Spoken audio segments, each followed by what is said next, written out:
அதிகாலை அவளோடு அந்தி மாலை விளையாடு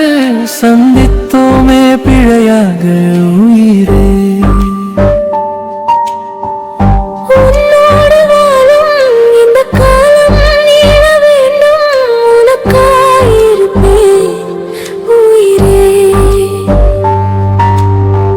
உன் வாழ்வில் நானோ இருப்பேன் ஒளியாக தீர்ப்பேன்